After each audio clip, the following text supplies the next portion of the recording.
Hi there, my name is Annette. I'm a mental coach and I'm also a dressage writer. I have a few things for you today. First, I want to talk a little bit about mental training and controlling your mindset. You might have heard from other coaches that if you want to reach your goal, one of the most important things is to work with your mindset. Some coaches even says that it is 90% working on your mindset and only 10% working on your physical skills. I will have to call bullshit on that one because it's not true.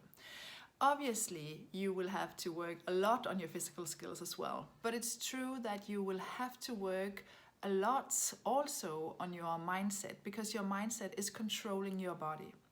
And let me give you an example.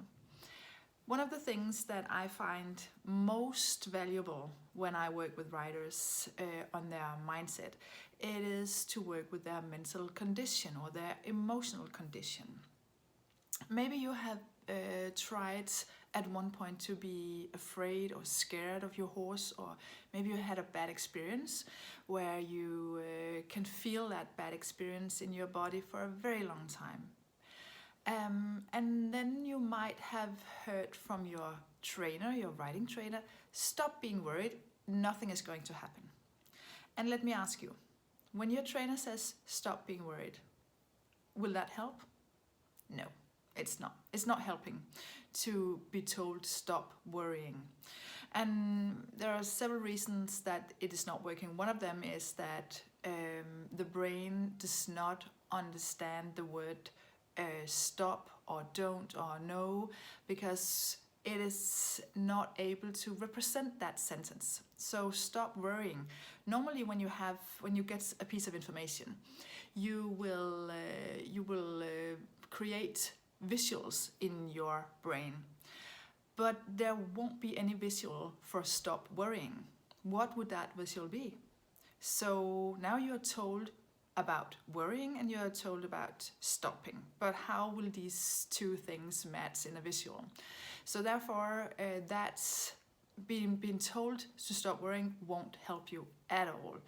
It could actually even make it worse, because now somebody tells you to worry because the brain won't understand how to stop being worried. So that is one thing. But even if your trainer used the right words, it still wouldn't help, because when you worry, it is an emotional condition that is created, and we have to find out where it's created, from what it's created, and when we know that, then we can do something else. So let me tell you a little bit about how the brain is working.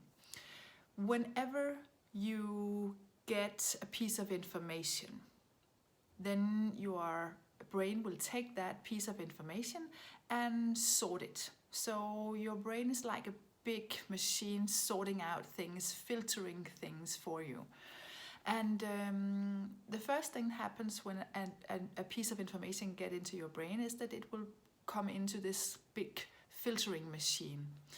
And for you, if you haven't met me before, if you don't know who I am a new experience for you. I'm a new information for you. So the first thing your brain will do, it will filter me in your filter machine. So it will filter based on what do you know. So what are you experience with people like me?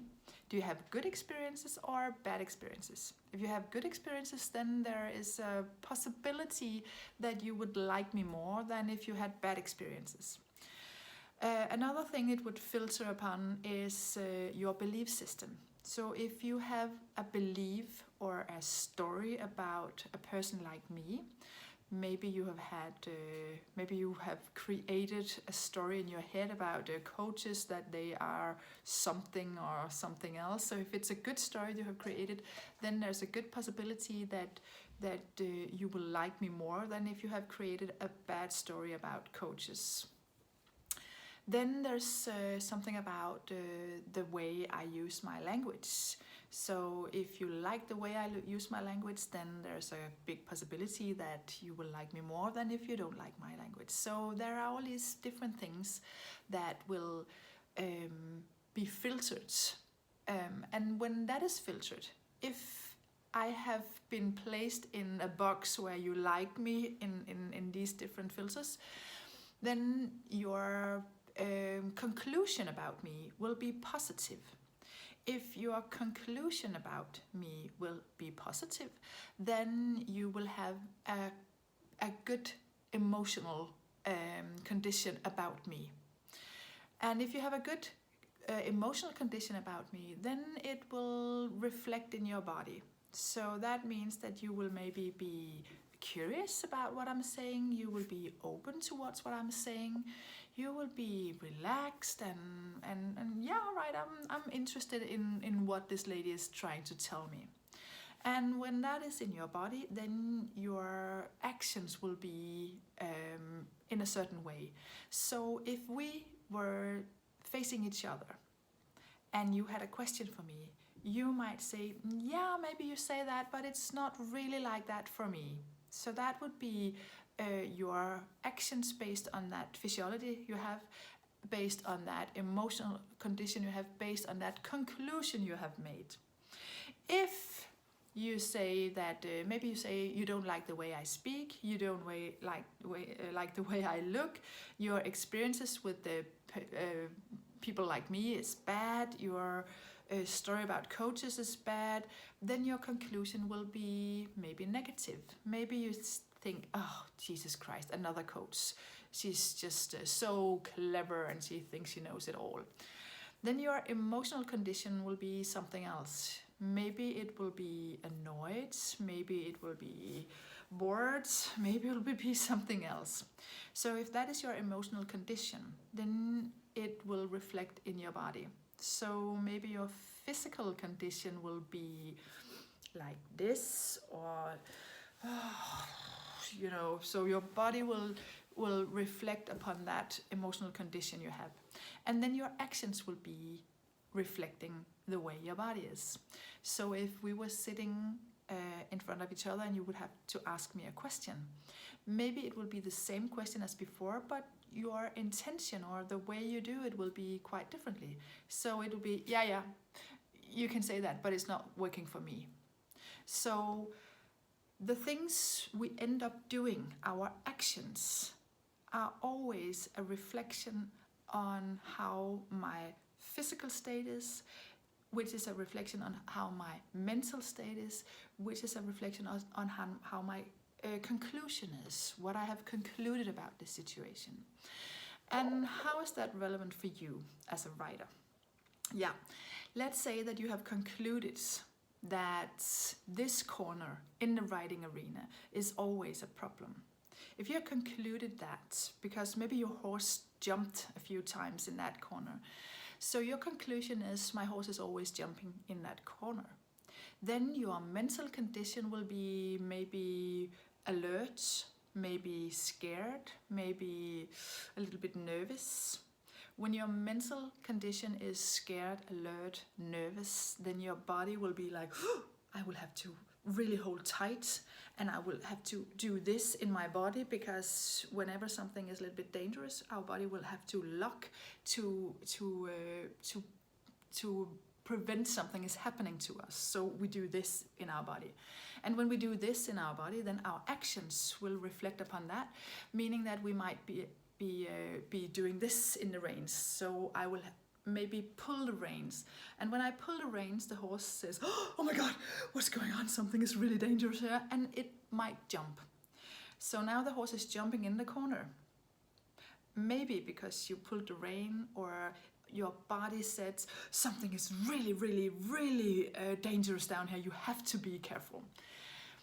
So if you have another conclusion, maybe your conclusion is this corner has spooked my horse a couple of times.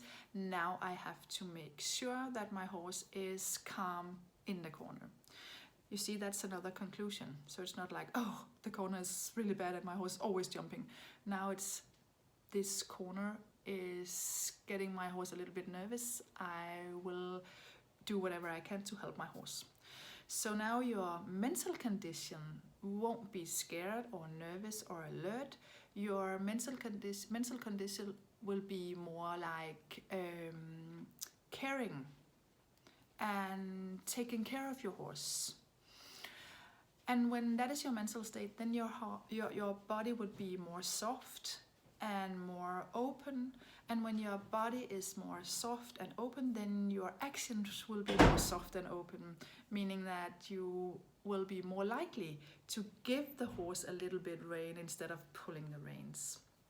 So that's one way of working with your mental condition, because your mental condition is always can end up in some actions that are not really good for you and your horse.